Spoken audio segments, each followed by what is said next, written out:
Hi everyone, this is Miss Granger. In this video we're going to talk about the causes of World War I. This is our second lesson in our World War I unit. We are focusing today on using research methods to collect and record appropriate information, and we'll do that by taking effective notes in class. You should have already completed part 1 of this activity, which was the map of Europe before and during World War I. You'll see that the countries and political boundaries at this time are slightly different than they are today, so you should have labeled and colored some items here already. We're going to look at the second page of your notes and look at specific causes of this World War. So we'll look at long-term causes, and we'll also look at this kind of timeline of short-term causes as well. So let's start with one of our long-term causes and really why did this war even come to fruition in the first place?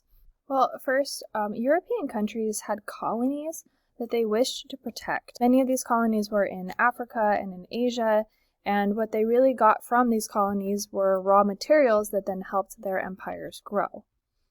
So they wanted to protect their colonies with everything they had because that was really their livelihood as their country. So as the countries kind of grew in population and influence and money, along with this growth came a sense of nationalism. People from certain countries or from their countries had real pride in their country. So this pride of their country paired with this desire to defend territory and colonies, this pairing of ideals was really the kind of big long-term instigator of everything else. So from this starting point, we kind of have two branches that come off here.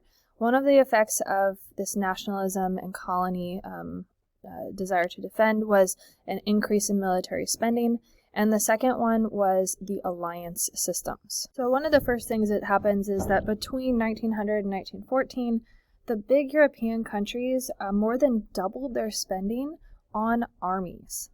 One way they got so many people into the army was conscription, and conscription is another way to say a military draft. So this conscription allowed for really big armies, leading to the production of more and more destructive weapons to supply the armies. Cause and effect is pretty logical. When you have more people in your army, you need more weapons for them to use, and so it's kind of a chicken and egg situation where one came first, they kind of all led to each other, in a sense.